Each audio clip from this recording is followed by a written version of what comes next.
नमस्कार साथियों, centre for ambition के इस प्लेटफॉर्म पर आप सभी का स्वागत है। आज हम लोग इस क्लास के माध्यम से क्या देखने वाले हैं, आपको जैसा कि लिखा हुआ दिख रहा होगा कि आज हम भारत के संवैधानिक विकास को देखेंगे। इस संवैधानिक विकास क्रम में हम क्या देखेंगे कि जैसे हमारा जो संविधान हमें वर्तमान रूप में दिखाई देता है, तो उस संविधान तक पहुंचने के लिए एक विकास क्रम रहा है। और उस विकास क्रम में हम देखते हैं कि कैसे ब्रिटिश इंडिया कंपनी भारत में आई और उसने अपना शासन स्थापित किया। कैसे ब्रिटिश गवर्नमेंट ने पहले अप्रत्यक्ष रूप से फिर प्रत्यक्ष रूप से भारत में औपनिवेशिक सत्ता की स्थापना की और अपने शासन व्यवस्था को संचालित किया और भारत से बहुत सारे संसाधनों को अपने ब्रिटेन के लिए ले गए और अपने ब्रिटेन का भी विकास किया। तो हम यहाँ 1773 से लेकर 1947 तक के केवल उस विकास क्रम को देखेंगे जिसने हमारे संविधान के विकास में महत्वपूर्ण भूमिका निभाई है।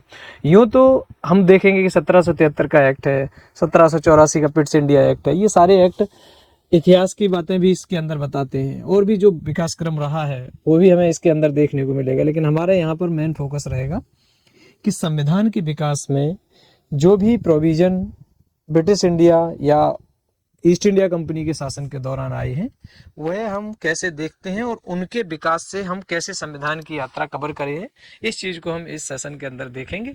तो चलिए हम लोग शुरू करते हैं आज का सेशन। शुरू करते हैं आज का विकास क्रम। और उससे पहले आप यहाँ पर देख लेंगे कि हम जो संवैधानिक विकास क्रम देखेंगे, ये संवैधानिक विकास क्रम हम 2 स्टेज के अंदर देखेंगे और वो 2 स्टेज हमारी कौन सी होने वाली हैं वह आप यहाँ पर देख सकते हैं।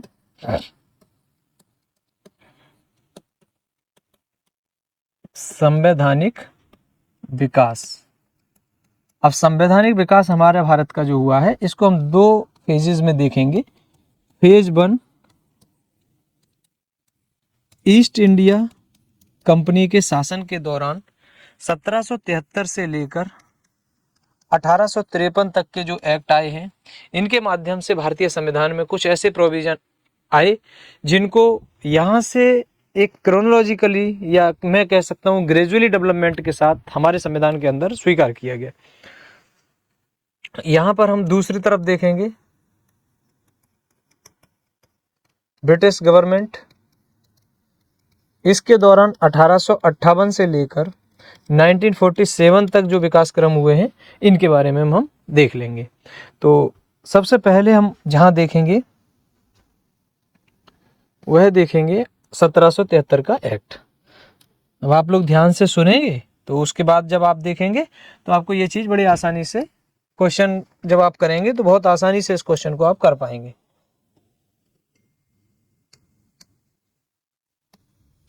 रेगुलेटिंग एक्ट 1773, 1773 का रेगुलेटिंग एक्ट।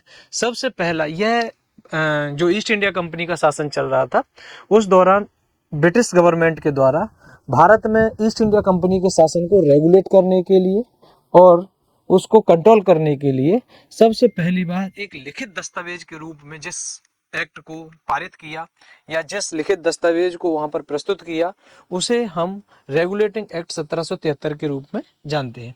मेन प्रोविजन इसके अंदर क्या थे, तो ये पहला जैसे लिखा हुआ है भारत का पहला लिखित संवैधानिक सुधार था। इस संवैधानिक सुधार को आप क्या कह सकते हो कि ये कंट्रोल करना चाह रहा था किसको, ईस्ट इंडिया कंपनी को, और रेगुलेट करना चाह रहा था ईस्ट इंडिया कंपनी के शासन को भारत के अंदर। ये 2 काम इसका मेन ऑब्जेक्ट थे। इस वजह से ये इस वाले रेगुलेशन को, रेगुलेटिंग एक्ट को लाया गया।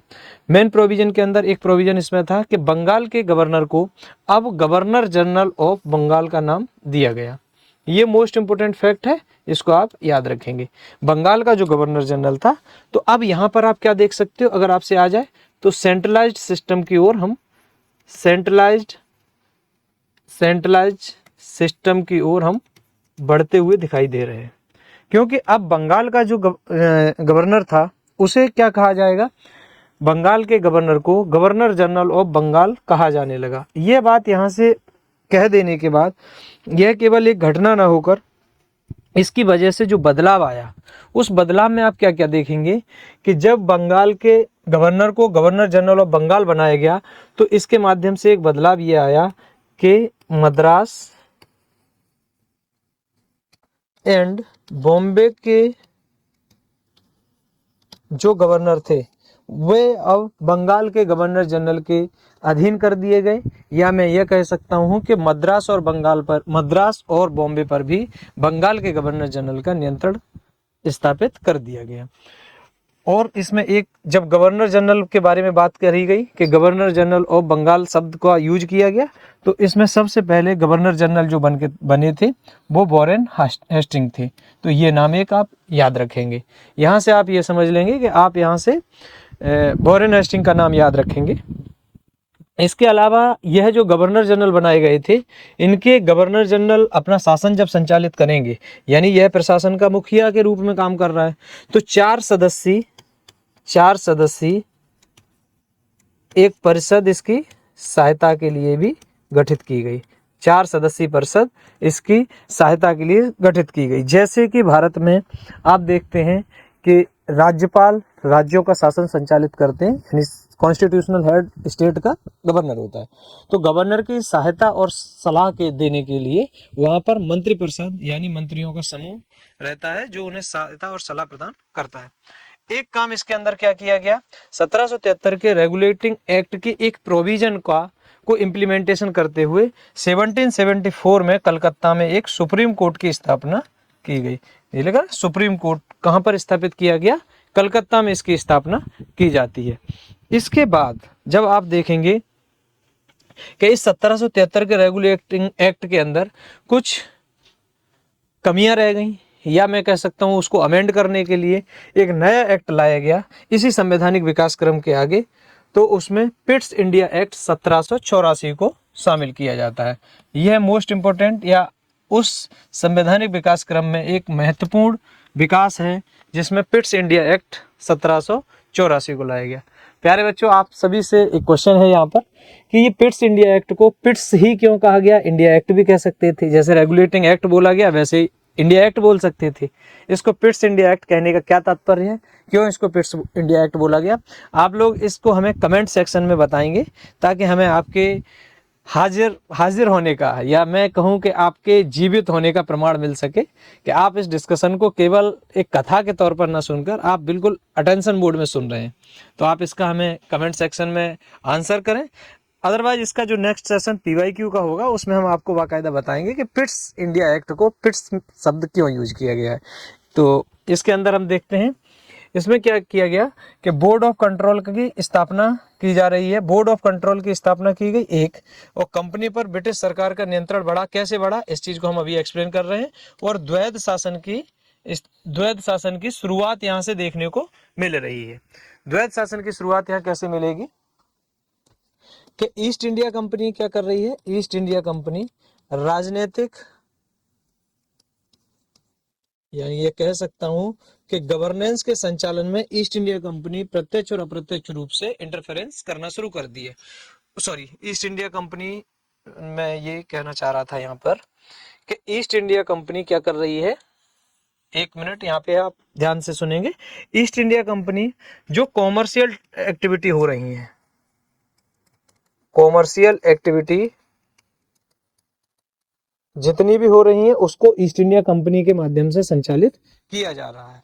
जबकि जो ब्रिटिश गवर्नमेंट है, ब्रिटिश गवर्नमेंट ये क्या कर रही है, राजनीतिक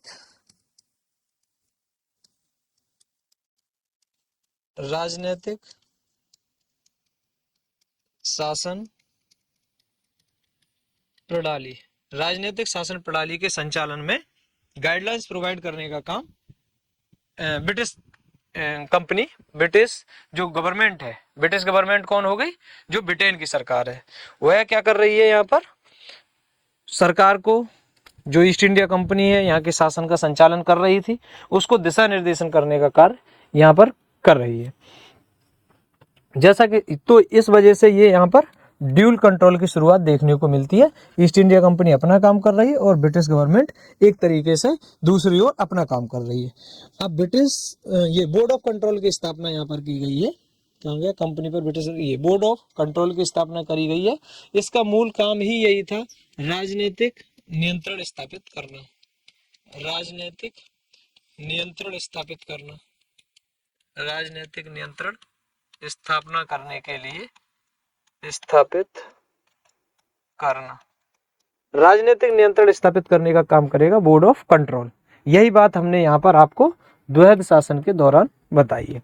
तो यहाँ से क्या हुआ, सेंट्रलाइजेशन की और ज्यादा प्रवृत्ति बढ़ती हुई देखने को मिली और ब्रिटिश गवर्नमेंट का कंट्रोल ईस्ट इंडिया कंपनी के साथ साथ भारत के शासन व्यवस्था पर और यहाँ के व्यापार वाणिज्य पर और बढ़ना शुरू हो गया। इसके बाद जो नेक्स्ट एक्ट आया था वह आया था चार्टर एक्ट 1813, चार्टर एक्ट 1813। इसके अंदर कुछ महत्वपूर्ण प्रोविजन थे जिसने क्या किया कि ईस्ट इंडिया कंपनी का व्यापारिक एकाधिकार समाप्त कर दिया, व्यापारिक एकाधिकार समाप्त कर दिया। लेकिन कैसे करा व्यापारिक एकाधिकार समाप्त, तो इसने यहां से फ्री ट्रेड जो आज हम लोग देखते हैं एफटीए होते हैं, इस टाइप का फ्री ट्रेड यहां से करवाना शुरू कर दिया। ब्रिटेन में अभी तक क्या हो रहा था, 1813 से पहले ब्रिटेन की केवल ईस्ट इंडिया कंपनी को ही पूर्व में व्यापार करने का यानी भारत में व्यापार करने का एकाधिकार प्राप्त था। लेकिन 1813 के एक्ट ने ब्रिटेन की अन्य कंपनियों को भी भारत में व्यापार करने का मौका प्रदान कर दिया, या मैं ये कह सकता हूं कि ब्रिटेन की अन्य कंपनियों को भी भारत में व्यापार करने की छूट प्रदान कर दी। तो इस वजह से ये हो गया कि व्यापारिक एकाधिकार खत्म हो गया। लेकिन चीन और चाय, चीन और चाय के व्यापार पर, चाय के व्यापार पर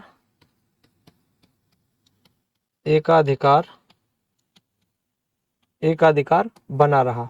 यह बात आप बहुत ध्यान से देखेंगे कि चीन और चाय का जो व्यापार था उस पर ब्रिटिश ईस्ट इंडिया कंपनी का एकाधिकार बना रहा 1813 के चार्टर एक्ट के आने के बाद भी। व्यापारिक एकाधिकार समाप्त हुआ, कैसे हुआ, फ्री ट्रेड लागू कर दिया गया, मुक्त व्यापार बिना भारत की मर्जी के ये लागू किया जाने वाला एक समझौता था। भारत की जनता से, भारत के लोगों से कोई मतलब नहीं।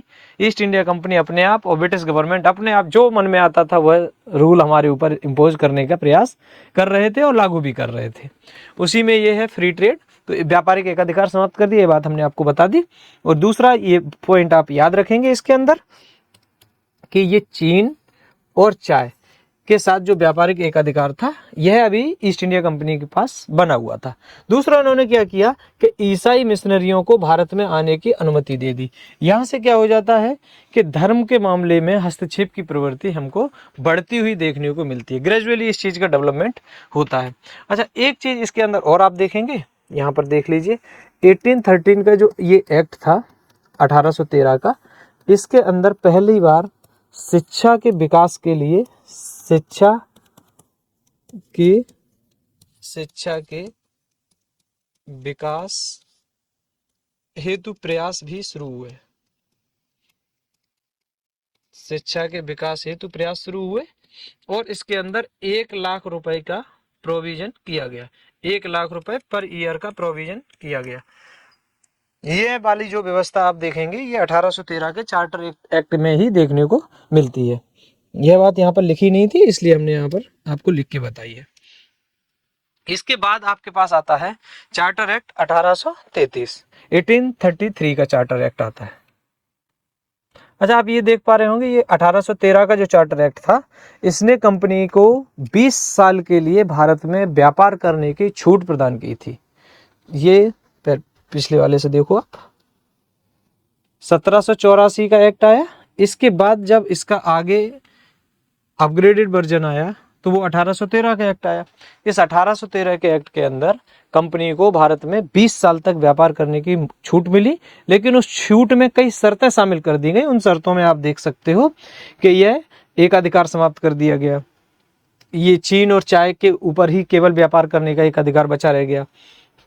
1833 का जब चार्टर एक्ट आया तो इसमें पहला प्रोविजन जो बदलाव देखने को मिला, यहाँ से 20 साल के बाद इसके 1813 के जो प्रोविजन थे उनके बाद का जो विकास क्रम है उसमें भारत में क्या बदलाव आए हैं, उन बदलावों को दर्शाने के लिए, उन बदलावों के अकॉर्डिंग शासन व्यवस्था संचालित करने के लिए यह 1833 का एक्ट हमारे सामने आता है। इस 1833 के एक्ट में गवर्नर जनरल ऑफ बंगाल को गवर्नर जनरल ऑफ इंडिया कहा जाने लगा। ये बात आप विशेष रूप से याद रखेंगे। अब आप देख रहे हैं कि ब्रिटिश ईस्ट इंडिया कंपनी का शासन किस तरीके से भारत में अपना विस्तार करता हुआ चल रहा है। अब ये भी एक तरीके से सेंट्रलाइजेशन का एक काम हो रहा है। अब सेंट्रलाइजेशन क्यों हो रहा है कि ईस्ट इंडिया कंपनी धीमे धीमे अपने जो फुट स्टेप हैं उनको बढ़ाती चली जा रही है भारत में। तो उस बढ़ते हुए विकास क्रम के अंदर सेंट्रलाइजेशन बढ़ रहा है, और उसी सेंट्रलाइजेशन में आप देखेंगे कि गवर्नर जनरल ऑफ बंगाल, इसको गवर्नर जनरल ऑफ बंगाल जो आपने 1773 के रेगुलेटिंग एक्ट में देखा था, उस गवर्नर जनरल ऑफ बंगाल को अब गवर्नर जनरल ऑफ इंडिया कहा जाने लगा। वहां पर आपने देखा कि वारेन हास्टिंग को हमने सबसे पहले गवर्नर जनरल ऑफ बंगाल कहा। अब यहां पर हम किसको कह रहे हैं? विलियम बेंटिक को। विलियम बेंटिक को क्या बोला जाने लगा? गवर्नर जनरल ऑफ इंडिया, और यह पहला गवर्नर जनरल ऑफ इंडिया बना। दूसरा यहां पर आप देख रहे हैं कानूनों का संहिताकरण किया गया, यानी कोडिफिकेशन की शुरुआत होती है। हुआ क्या यहां पर? लॉर्ड मैकाले की अध्यक्षता में, लॉर्ड मैकाले की अध्यक्षता में क्या बनाया था? एक विधि आयोग का गठन किया गया था, लॉ कमीशन का। जो आज आप देखते हैं विधि आयोग गठित किए जाते हैं, ऐसे ही लॉर्ड मैकाले की अध्यक्षता में एक विधि आयोग का फॉर्मेशन किया गया, और इसी विधि आयोग के रिकमेंडेशन पर ये कोडिफिकेशन किया गया। किसका? कानूनों का कोडिफिकेशन किया गया। यह बात आप याद रखेंगे। दूसरा यहाँ पर आपको और चीज क्या याद रखनी है कि यह 1833 का ही एक्ट था। इसी एक्ट के माध्यम से, जैसे यहाँ पर व्यापारिक एकाधिकार समाप्त, यहाँ कह सकते हो कि कंपनी का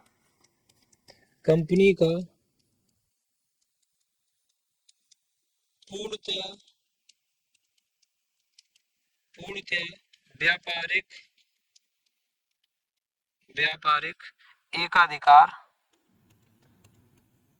एकाधिकार समाप्त कर दिया गया। चीन और चाय के ऊपर भी जो कंपनी को एज दी गई थी, वह एज भी खत्म कर दी गई। अब कंपनी को एक सामान्य कंपनी के तौर पर अपना व्यापार संचालित करना था, कोई भी एकाधिकार प्राप्त नहीं था। अब इसके लिए क्या हो गई? चुनौती उत्पन्न हो गई। अब इसको ब्रिटेन से आने वाली अन्य कंपनियों से भी कंपटीशन करना था, और उस कंपटीशन में अपने आप को प्रभावी बनाए रखने के लिए अब अपने अंदर रिफॉर्म की भी जरूरत इस कंपनी को महसूस होने लगी। इसी जगह से तो यहाँ से कंपनी ने क्या करना शुरू कर दिया कि कंपनी की जो शासन व्यवस्था है या कंपनी का जो व्यापारिक गतिविधियां हैं, उनमें कुछ प्रकार से बदलाव देखने को मिला। वही बदलाव हम 1833 के बाद जो एक्ट आया, 1853 वाला, यह 1853 का जो एक्ट आया, इसके अंदर आप देख पा रहे होंगे कि 1853 का चार्टर एक्ट आया। यह भी 20 साल के बाद आया। इसमें विधायी एवं कार्यपालिका के कार्यों का पृथक्करण शुरू हो गया, क्योंकि कंपनी क्या हो गया? व्यापारिक एकाधिकार खत्म कर दिया। अब कंपनी को इस तरीके से विधायी और कार्यपालिका के जो कार्य थे, उन कार्यों को अलग अलग कर दिया गया। और इसके अलावा क्या किया गया? प्रतियोगी परीक्षा के द्वारा सिविल सेवाओं की भर्ती का मार्ग प्रशस्त किया गया।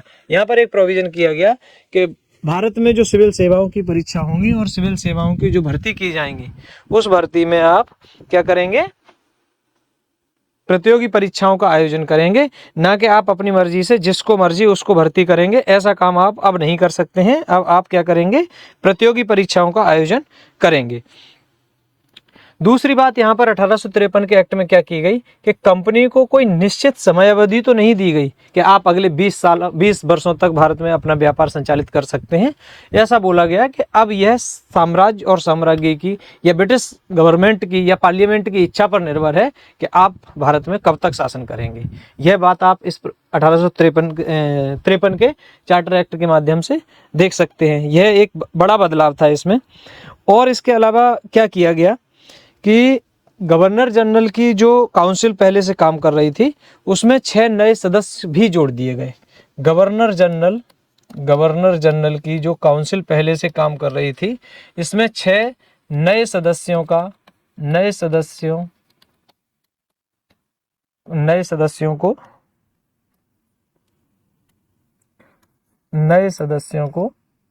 बढ़ा दिया गया है ना। 6 नए सदस्यों को बढ़ा दिया गया। अब इन 6 नए सदस्यों में प्रोविजन क्या रखा गया कि इसके अंदर बंगाल, बंबई, मद्रास और आगरा जो प्रेसिडेंसी थी वहां के प्रतिनिधि भी शामिल किए गए। इन 6 नए सदस्यों में क्या किया गया? बंगाल, मद्रास, बॉम्बे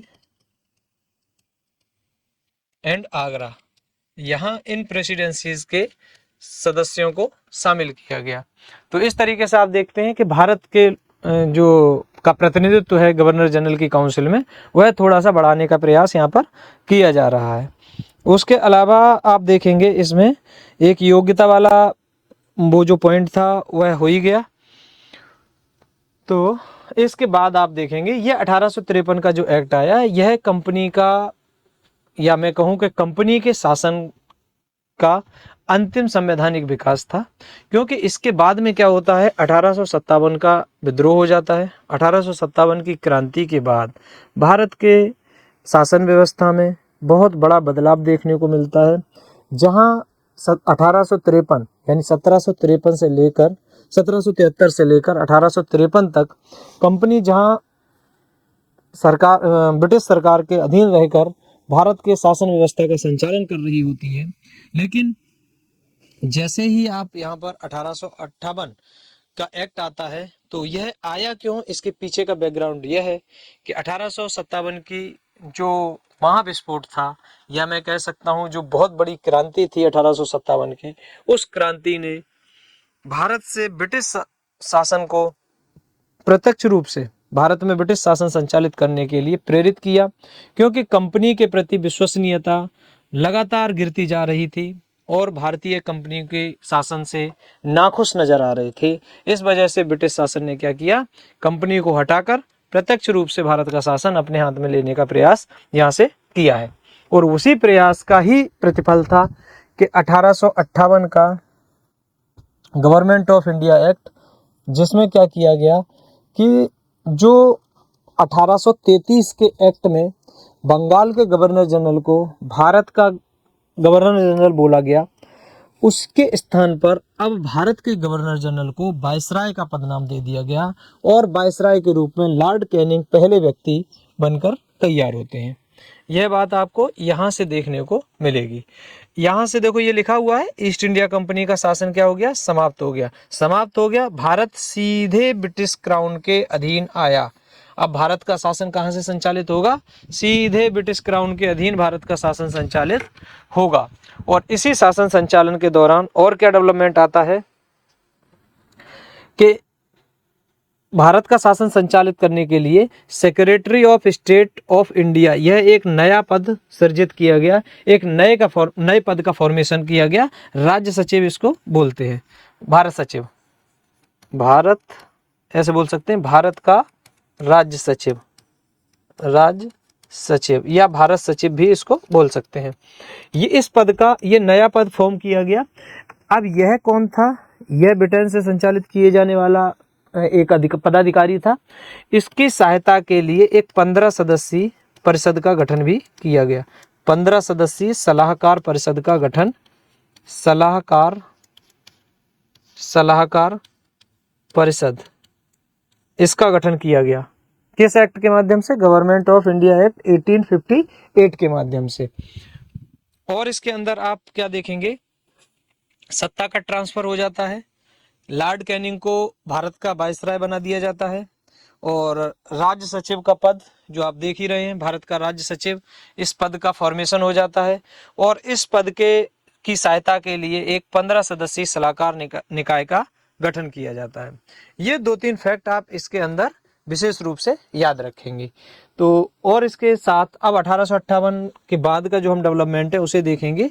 और यह जो आपका डेवलपमेंट आप देख रहे हैं संविधान का, यह है आपका फेज 2 का डेवलपमेंट। फेज 2 का क्यों है यह, जैसा मैंने अभी आपको बताया था कि एक विकास क्रम तो आप देखेंगे 1773 से लेकर 1853 तक के संवैधानिक विकास क्रम के माध्यम से 1853, और दूसरा देखेंगे आप 1858 से लेकर 1947 तक। यह वाला जो संवैधानिक विकास क्रम है, यह ईस्ट इंडिया कंपनी के शासनकाल के दौरान का विकास क्रम है। यह जो 1858 1858 से 1947 तक का जो विकास क्रम है, यह ब्रिटिश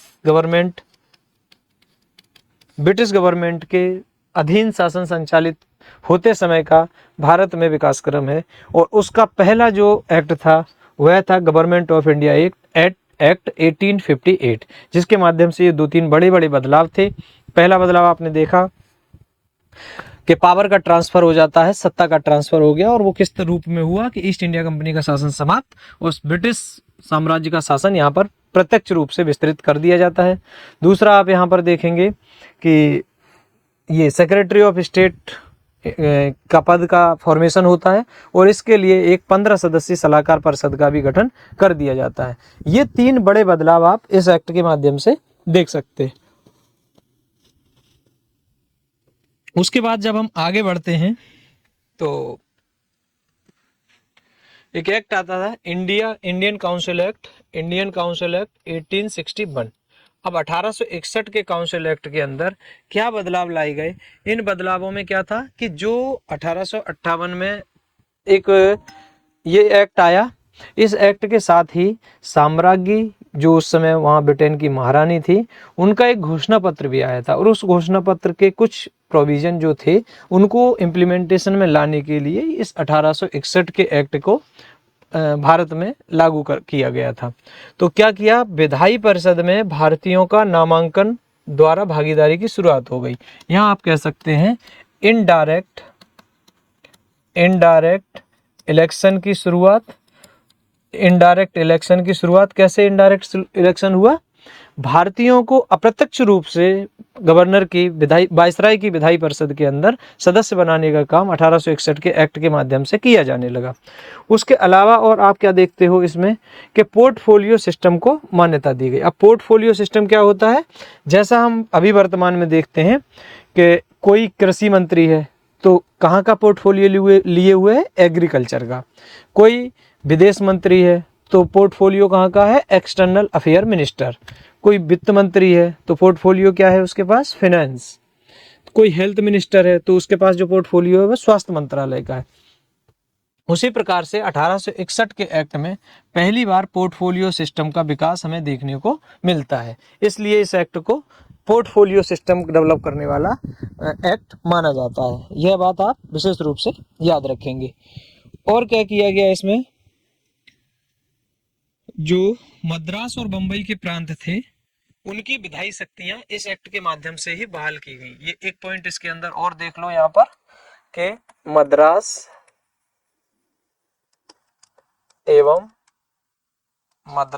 और बॉम्बे, इनकी विधायी शक्तियां यानी लेजिस्लेचर जो पावर थी, विधायी शक्तियां बहाल कर दी गई। मद्रास और बॉम्बे की विधायी शक्तियां क्या कर दी गई? बहाल कर दी गई। इस बात को वो लोग बहुत अच्छे ढंग से समझ पा रहे होंगे जिन्होंने इस बात को बहुत ध्यान से सुना। कहां पर? जब हमने 1773 के एक्ट में बताया कि जो बंगाल का गवर्नर था उसको गवर्नर जनरल ऑफ बंगाल बोला गया, और मद्रास और बॉम्बे के जो गवर्नर थे उनको उस गवर्नर के अधीन कर दिया गया। अब ये बात आ रही है 1861 के अंदर, जहां पर आप देखेंगे कि मद्रास और बॉम्बे के गवर्नर की या मद्रास और बॉम्बे की विधायी शक्तियां बहाल कर दी गई, यानी अब वो अपना कानून स्वयं बना सकते थे। यह बात आप 1861 के एक्ट के माध्यम से देख सकते हैं। नेक्स्ट डेवलपमेंट है इंडियन काउंसिल एक्ट 1892। इसके अंदर एक दो बदलाव हुए जो काफी इंपॉर्टेंट भी हैं कि एक समय था जब भारत में जो पोर्टफोलियो सिस्टम आया तो उसमें प्रोविजन, जैसे सरकार काम करती थी तो सरकार किसी भी प्रकार से उत्तरदायी नहीं बनाई जा सकती थी। इस 1892 के एक्ट के माध्यम से कुछ हद तक, मैं कुछ हद तक ही शब्द यूज कर रहा हूं क्योंकि बहुत बड़े पैमाने पर या ऐसा कह सकते हैं कि प्रत्यक्ष रूप से ऐसा नहीं था कि सरकार को उत्तरदायी बनाया जा रहा था, लेकिन कुछ सुधार किए गए क्योंकि भारतीय लगातार मांग कर रहे थे, और उसी मांग का नतीजा था कि उस बढ़ती हुई जो विरोधाभासी प्रवृत्ति थी भारतीयों के बीच में, तो ब्रिटिश सरकार चाह रही थी कि कोई 1857 जैसा विद्रोह न भड़के, तो उसके लिए कुछ थोड़ा बहुत उनको, मैं कह सकता हूं कि एक सांत्वना पुरस्कार के जैसा कुछ प्रदान कर दिया जाए ताकि वो लोग ब्रिटिश सरकार की जो शासन व्यवस्था चल रही है उसको उखाड़ने के लिए या उसको उखाड़ फेंकने के लिए बड़े विद्रोह की तैयारी न कर ले। तो यहाँ क्या किया गया, विधायी परिषद का विस्तार देखने को मिलता है 1892 एक्ट में। बजट पर चर्चा का अधिकार यहाँ पर मिल गया। यही मैं आपको बता रहा था कि यहीं से एक उत्तरदायित्व का थोड़ा सा अंश देखने को मिलता है कि बजट जो बनाया जाएगा गवर्नर के द्वारा, उसकी जो काउंसिल है, उस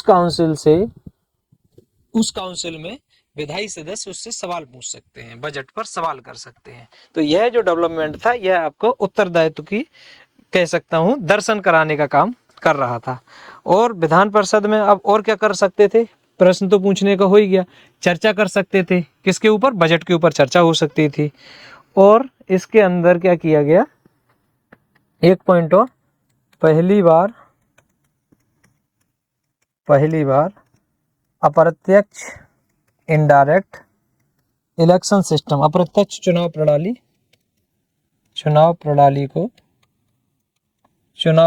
को अपनाया गया। ये चुनाव प्रणाली है, कहां पर, विधायी परिषदों के विस्तार के लिए अप्रत्यक्ष चुनाव प्रणाली को अपनाया गया। यहां पर नामांकन है, नॉमिनेशन है, इनडायरेक्ट इलेक्शन नहीं कह सकते, नॉमिनेशन है। ये बात आप याद रखेंगे कि नॉमिनेशन है ये। तो अब आपको यहाँ एक बदलाव छोटा सा करना है, और वह बदलाव यह है कि 1861 के एक्ट में जहां नॉमिनेशन के दरवाजे खुले भारतीयों के लिए, वहीं 1892 के एक्ट में आते आते इनडायरेक्टली इलेक्शन के दरवाजे भी भारतीयों के लिए खुल गए। पहली बार अप्रत्यक्ष चुनाव प्रणाली को यहाँ पर अपनाने की व्यवस्था की गई। इसके बाद का जो संवैधानिक विकास है वो काफी इम्पोर्टेंट है, बहुत ही महत्वपूर्ण है। ये जो दिया गया है इंडियन काउंसिल एक्ट 1909। अब इंडियन काउंसिल एक्ट है ना, इसको एक अन्य नाम से भी जाना जाता है, इसको जाना जाता है मार्ले मिंटो सुधार, मार्ले मिंटो सुधार। अब मार्ले, ये तो उस समय थे भारत सचिव। आप लोग हमें कमेंट सेक्शन में बताएं कि भारत सचिव के पद का सृजन किस एक्ट के माध्यम से किया गया था। तो मार्ले तो उस समय के थे भारत सचिव, मिंटो कौन थे, उस समय के वायसराय। इन दोनों के माध्यम से जो संवैधानिक विकास को बढ़ावा दिया गया, उस विकास को मार्ले मिंटो सुधार के नाम से भारत के संवैधानिक विकास क्रम में जाना जाता है। क्या हुआ, सबसे पहला यह जो पहला पॉइंट लिखा हुआ है, मुसलमानों के लिए सेपरेट इलेक्शन, तो इस बात को आप एक पेज पर समझ लो, एक सेकेंड।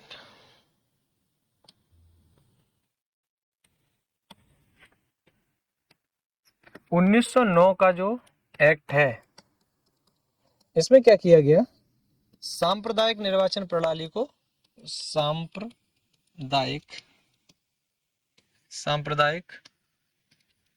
निर्वाचन प्रणाली, communal electoral system,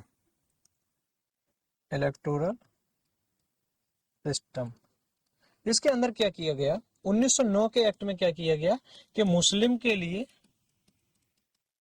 separate election प्रणाली को स्वीकार कर लिया गया। मुस्लिम लीग की मांग चल रही थी बहुत दिनों से, तो उस मांग को मार्ले मिंटो सुधार में अपना लिया गया। एक तरीके से यह भारत के स्वतंत्रता आंदोलन को कमजोर करने का प्रयास था, जिसे ब्रिटिशर्स की फूट डालो और राज करो की नीति के तौर पर भी जाना जा सकता है। तो अब आपको यह समझना है कि यह सांप्रदायिक निर्वाचन प्रणाली होती क्या है। अभी आप जो वर्तमान सिचुएशन में देखते हैं, उसमें आप कैसे देखते हैं कि जैसे मान लीजिए यह कोई स्टेट है, इस स्टेट में डिफरेंट कॉन्स्टिट्यूएंसी बनी हुई है, उन कॉन्स्टिट्यूएंसी में डिफरेंट लोग मत का प्रयोग करते हैं। ऐसे समझ लेते हैं, अभी एक बार में ही समझ में आ जाएगा। ये 1 2 3 4 5 6 7 8 9 10, मान लेते हैं कि किसी राज्य के अंदर 11 कॉन्स्टिट्यूएंसी अवेलेबल है। इन 11 कॉन्स्टिट्यूएंसी के अंदर अभी मान लेते हैं कि इन कॉन्स्टिट्यूएंसी में जो भी व्यक्ति चुनाव लड़ेगा, जो इलेक्शन के लिए खड़ा होगा, उस व्यक्ति को, जैसे मान लीजिए 5 नंबर की कॉन्स्टिट्यूएंसी है, ये 5th नंबर वाली जो कॉन्स्टिट्यूंसी है, इसमें डिफरेंट डिफरेंट वर्ग के लोग रह रहे हैं, है ना, डिफरेंट डिफरेंट वर्ग के लोग रह रहे हैं। कौन कौन रह सकते हैं इसमें? इसमें जनरल भी होंगे, ओबीसी भी होंगे, या मैं थोड़ी रिलीजन बेस्ड था ना, ये कम्युनल था, तो कम्युनल देखिए आप पहले। इसमें हिंदू भी होंगे, मुस्लिम भी होंगे, सिख भी होंगे, ईसाई भी होंगे, और यहूदी भी होंगे, जैन भी होंगे, बौद्ध भी होंगे। तो इस कॉन्स्टिट्यूएंसी से जो भी व्यक्ति चुनाव लड़ेगा, उस व्यक्ति को ये सारी कम्युनिटी के लोग चुनाव देंगे, वो वोट करेंगे। ये अपना मत उस एक व्यक्ति को सभी लोग करेंगे। अब ये डिफरेंट हो सकता है कि एक किसी ए पार्टी से कोई खड़ा है, बी पार्टी से कोई खड़ा, सी पार्टी से कोई खड़ा है। यहाँ पर किसी भी तरीके का कोई भी बैरियर, किसी भी तरीके का कोई अवरोध नहीं लगाया गया है कि इस पर्टिकुलर व्यक्ति को, या ए पार्टी, बी पार्टी, सी पार्टी से जो व्यक्ति खड़े होंगे वो पर्टिकुलर कम्युनिटी का ही व्यक्ति खड़ा होगा, और उस पर्टिकुलर व्यक्ति को जिस कम्युनिटी का वो खड़ा हुआ है उसी कम्युनिटी के लोग मत देंगे। ऐसा बिल्कुल भी नहीं है। ऐसा ही होता है हमारे समय, आज के समय में। तो इसमें क्या होगा, सभी लोग, सभी धर्मों के लोग उस एक व्यक्ति को अपना मत करेंगे। इन्होंने क्या कर दिया था इस प्रणाली के अंदर, अब उस वाली को समझ लीजिए। इन्होंने क्या किया कि हम सपोज इसी वाले राज्य को ही इसी तरीके से लेते हैं, और इन्होंने क्या किया, जैसे मान लो ये 11 नंबर की कॉन्स्टिट्यूएंसी थी, ये सांप्रदायिक निर्वाचन के तहत मुस्लिम के लिए आरक्षित कर दी। मुस्लिम के लिए आरक्षित कर दी सपोज। अब हुआ क्या, इसका रिजल्ट या इसका परिणाम क्या हुआ कि जब इन्होंने इसको किसी मुस्लिम कैंडिडेट के लिए आरक्षित कर दी, तो इसका मतलब यह निकला कि अब इस कॉन्स्टिट्यूएंसी से एक मुस्लिम व्यक्ति ही चुनाव लड़ेगा, और उस मुस्लिम व्यक्ति को मुस्लिम वोटर ही वोट डालेंगे, बाकी की दूसरी कम्युनिटी के लोग उसको वोट नहीं करेंगे। यह इन्होंने व्यवस्था 1909 के मार्ले मिंटो एक्ट के माध्यम से हमारे सामने प्रस्तुत की, जिसका हमारी भारतीय राजनीति पर, हमारे भारत के स्वतंत्रता संग्राम पर बहुत ही बड़े पैमाने पर प्रतिकूल प्रभाव देखने को मिले, जिसका अंत हमको भारत के विभाजन के तौर पर देखने को मिलता है। आई होप आप लोगों को यह कम्युनल इलेक्टोरल सिस्टम समझ में आ गया होगा। अगर आ गया है तो आप थम्स अप करके हमको बताएं, और नहीं आया है तो उसके लिए आप कमेंट कर सकते हैं। हम अगले सेशन में जैसे ही पीवाईक्यू सॉल्व करेंगे उसके अंदर हम एक बार फिर से आपको एक्सप्लेन कर देंगे। तो यह तो रहा एक 1909 के एक्ट का प्रोविजन। उसके अलावा जो और प्रोविजन है, इसमें क्या किया गया है, विधायी परिषदों का और विस्तार किया गया। विधायी परिषदों का विस्तार क्यों किया गया, ताकि भारत में जो उदारवादी प्रवृत्ति के लोग थे या उदारवादी राजनेता थे जो संवैधानिक सुधारों की मांग कर रहे थे, ताकि उनको भी कुछ सांत्वना प्रदान की जा सके, है ना। और इसके अलावा आप देखेंगे यहाँ पर तो प्रांतों में दोहरी शासन प्रणाली की शुरुआत हो जाती है। इसी 1909 के एक्ट के माध्यम से प्रोविंस के अंदर प्रांतों में, प्रोविंस प्रांत यानी प्रोविंस, प्रांतों में दोहरी शासन व्यवस्था, दोहरी शासन व्यवस्था। और यह दोहरी शासन व्यवस्था कैसे संचालित हो रही थी, तो आप इसको देख सकते हैं। इसके लिए क्या किया गया कि आरक्षित और हस्तांतरित विषयों में इसको बांटने का प्रयास किया गया। अच्छा, ये बात आप, ये जो 1900, ये जो बात हमने बोल दी है, ये प्रांतों में दोहरी शासन व्यवस्था की बात, यह इस एक्ट की 1909 के एक्ट की का प्रोविजन नहीं है। यह प्रोविजन 1919 के एक्ट का प्रोविजन है। आप हमने अभी जो बोला उसमें आप एक करेक्शन कर लीजिए कि हमने जो दोहरी शासन प्रणाली की बात कही, यह दोहरी शासन प्रणाली आपकी 1909 के भारत शासन अधिनियम में न होकर या मार्ले मिंटो सुधार में न होकर 1919 के भारत शासन अधिनियम में थी, जिसे हम आगे देख लेंगे। तो 1909 के शासन अधिनियम के बाद, 1909 के भारत शासन अधिनियम के बाद जो हमें नया संवैधानिक विकास एक देखने को मिला, वह मिला 1919 के भारत शासन अधिनियम के अंदर। अब भारत शासन अधिनियम को एक बार फिर से समझ लीजिए, तो आपको 1909 और 1919 के जो एक कंफ्यूजिंग लाइन हमने बोल दी, आप उसको सुधार कर लेंगे। हमने अभी बोल दिया कि 1909 के मार्ले मिंटो सुधार के अंदर प्रांतों में द्वैध शासन की व्यवस्था देखने को मिलती है, यह बात हमने बोली। लेकिन ऐसा नहीं है, जो द्वैध शासन प्रणाली है उस व्यवस्था का जो प्रदर्शन है या मैं कह सकता हूं उद्भव है, वह आपको 1919 के भारत शासन अधिनियम में देखने को मिलता है। ये आप देख रहे हैं गवर्नमेंट ऑफ इंडिया एक्ट 1919। इसको क्या बोला गया? मोंटेग्यू चेम्सफोर्ड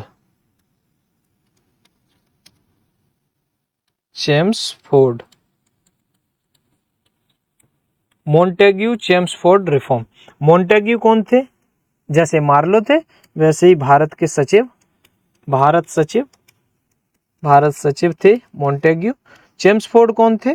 तो ये थे वायसराय, क्योंकि 1857 के बाद से जो एक नया एक्ट आया था 1858 का, वहां से भारत के गवर्नर जनरल को क्या बोला जाने लगा था? वायसराय। हमने आपको नाम भी बताया था कि भारत का पहला वायसराय कौन बना था? लॉर्ड कैनिंग बना था। आप हमें क्या क्या बता सकते हैं कमेंट में? आप हमको बता सकते हैं कि बंगाल का पहला गवर्नर जनरल कौन था और किस एक्ट के माध्यम से उसका नाम चेंज किया गया। दूसरा, आप हमें बता सकते हैं कि भारत का गवर्नर जनरल कौन था और किस एक्ट के माध्यम से उसे नाम दिया गया, यानी भारत का गवर्नर जनरल पद किस एक्ट के माध्यम से सृजित हुआ और कौन पहला गवर्नर जनरल बना। वैसे ही आप हमें बता सकते हैं कि भारत का पहला वायसराय कौन था और उसे किस एक्ट के माध्यम से यह वायसराय का पद नाम प्रदान किया गया। अब आगे जब आप देख रहे हैं 1919 का मोंटेग्यू चेम्सफोर्ड सुधार, तो ये भारत सचिव, ये वायसराय। इसके अंदर क्या सुधार हुए? प्रांतों के अंदर डायरकी लागू की गई, प्रांतों में द्वैध शासन लागू किया गया। द्वैध शासन कैसे होता था? एक तरफ होते थे हस्तांतरित विषय, एक तरफ होते थे आरक्षित विषय। ये हस्तांतरित विषय, ये आरक्षित विषय। जो हस्तांतरित विषय थे इनके ऊपर कानून बनाने का काम कौन करता था? इनके ऊपर कानून बनाने का कार्य स्थानीय सरकारें करती थी, जो कि अपने कार्यों के लिए उत्तरदायी थी, जिसमें स्वास्थ्य शिक्षा जैसे प्रोविजन या स्वास्थ्य शिक्षा जैसे विषयों पर कानून बनाना और स्वास्थ्य शिक्षा जैसे विषयों पर प्रशासन का संचालन करना इन हस्तांतरित विषयों के अंतर्गत रखा गया था। आरक्षित विषयों के अंदर क्या देखेंगे? यह बिना उत्तरदायित्व के शासन का संचालन करने वाला व्यवस्था थी। इसमें गवर्नर जनरल के माध्यम से शासन संचालित होता था, जो अपनी परिषद की सलाह पर यह काम करता था और यह किसी के प्रति भी उत्तरदायी नहीं था। यह बात आप यहाँ पर याद रखेंगे। इसके अंदर वित्त जैसे महत्वपूर्ण विषय शामिल थे, जिसके लिए वो उत्तरदायी भी नहीं था। दूसरा, यहाँ देखेंगे केंद्र में बाइकैमरल लेजिस्लेचर की व्यवस्था देखने को मिलती है 1919 के अधिनियम के माध्यम से। जैसे आप देखते हैं अभी वर्तमान समय में हमारी केंद्र के अंदर जो पार्लियामेंट है, उस पार्लियामेंट के दो हाउस हैं, एक अपर हाउस है, एक लोअर हाउस है। अपर हाउस को लोकसभा बोलते हैं और अपर हाउस को राज्यसभा बोलते हैं और लोअर हाउस को लोकसभा बोलते हैं। उसी तरीके से 1919 के एक्ट में विधान परिषद और राज्य परिषद के तौर पर हमको अपर हाउस और लोअर हाउस के रूप में दो सदन देखने को मिलते हैं। इन्हीं द्विसदनीय व्यवस्था की वजह से केंद्र को में बाइकैमरल लेजिस्लेशन की व्यवस्था हमको देखने को मिलती है। कहां से? 1919 के एक्ट के माध्यम से। प्रत्यक्ष चुनाव का प्रावधान, इस 1919 के एक्ट में एक अच्छा डेवलपमेंट जो था वह था प्रत्यक्ष चुनाव का प्रावधान। लेकिन आपको यहाँ यह विशेष रूप से याद रखना है कि प्रत्यक्ष चुनाव का प्रोविजन तो था, लेकिन वयस्क मताधिकार का प्रोविजन यह नहीं था, क्योंकि यहाँ पर जो चुनाव करने के लिए या मत देने के लिए जो एलिजिबिलिटी रखी गई थी, उसको आय, कर अदा करने और भी कई शर्तों के माध्यम से सीमांकन करने का प्रयास किया गया था, यानी सीमित करने का प्रयास किया गया था, ताकि वयस्क मताधिकार को लागू नहीं किया जा सके। ठीक है, आप यह बात विशेष रूप से यहाँ पर याद रखेंगे। और इसके अंदर जो प्रोविजन है उनको आप यहाँ से देख सकते हैं। एक सेकंड,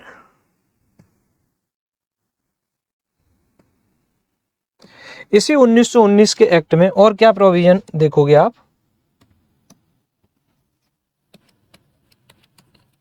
1919 के एक्ट में ही क्या किया गया?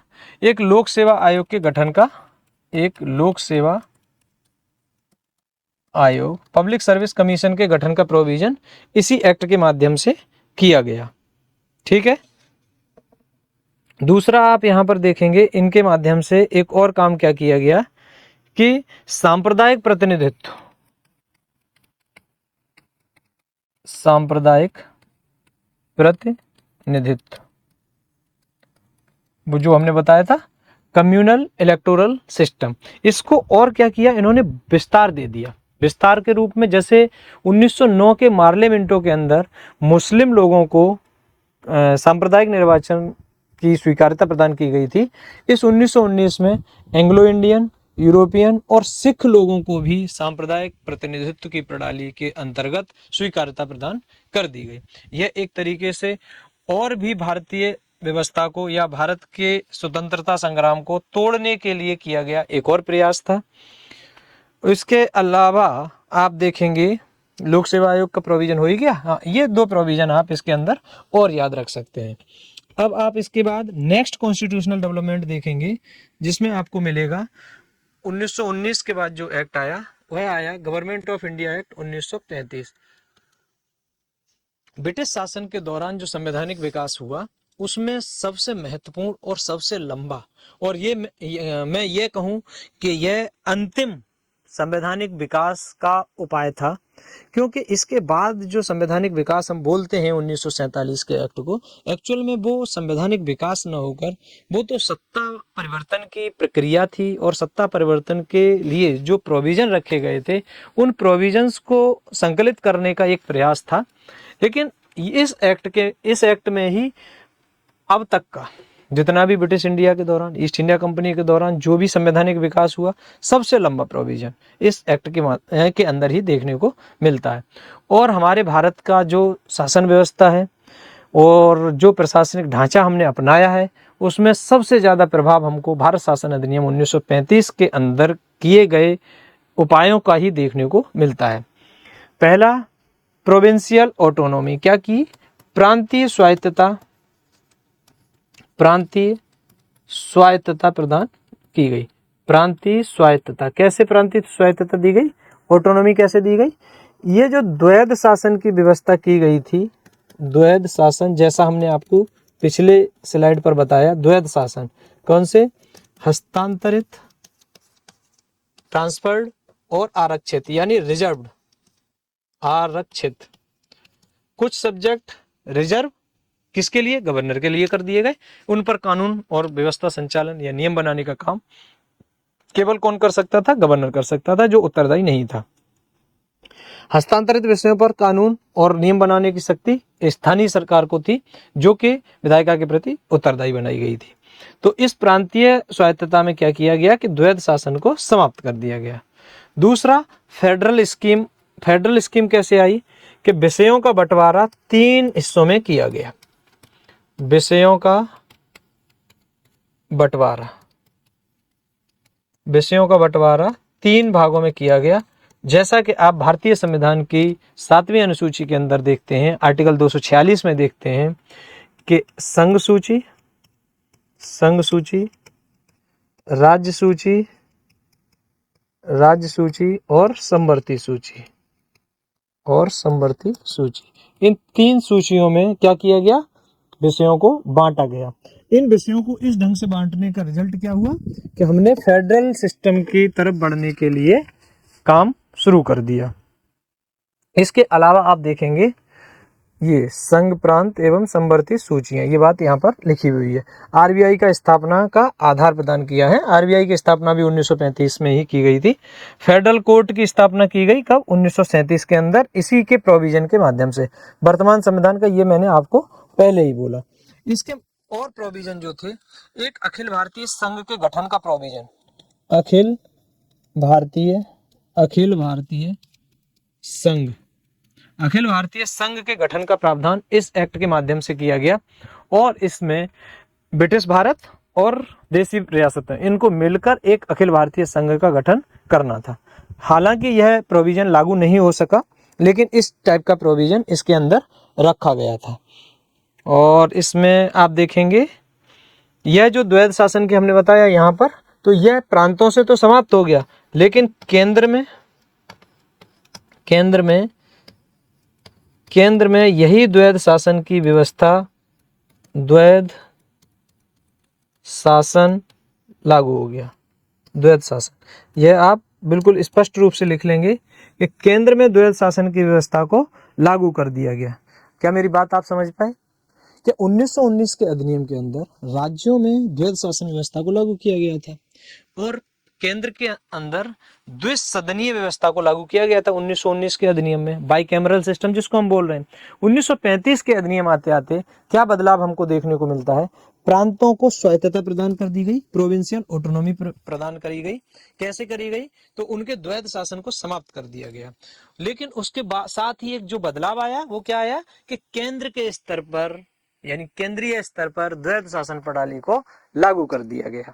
यह एक बदलाव आ गया, एक को कम किया गया और एक को हटा दिया गया। तो यह वाला प्रोविजन आप विशेष रूप से यहाँ पर याद रखेंगे ताकि आपको ये बातें बहुत आसानी से पता रहें।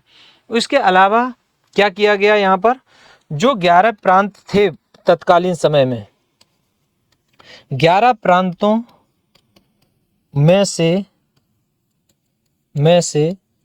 6 प्रांतों में द्विसदनीय व्यवस्था, जैसा मैंने आपको कहा 1919 के भारत शासन अधिनियम के अंदर केंद्र के स्तर पर बाइकैमरल सिस्टम को अपनाया गया था, जबकि 1935 के अधिनियम में 6 प्रांतों में क्या किया गया, द्विसदनीय व्यवस्था को लागू किया गया।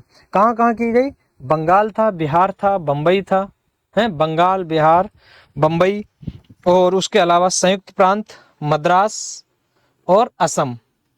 बंगाल, बिहार, बंबई, संयुक्त प्रांत, असम और मद्रास, इन 6 प्रांत के अंदर द्वैध शासन व्यवस्था स्थापित की गई थी। तो इतने प्रोविजन आपको ये भारत शासन अधिनियम 1935 के याद रखने हैं। अच्छा, एक बात जो आपको और याद रखनी है 1935 के भारत शासन अधिनियम के आने में, तो एक तो यहाँ पर 1927 का जो साइमन कमीशन आयोग की रिपोर्ट थी उसकी रिकमेंडेशन थी। इसके अंदर गोलमेज सम्मेलनों के दौरान जो भी आउटकम निकले थे उनका इफेक्ट इसके ऊपर 1935 के भारत शासन अधिनियम के ऊपर देखने को आपको मिलता है।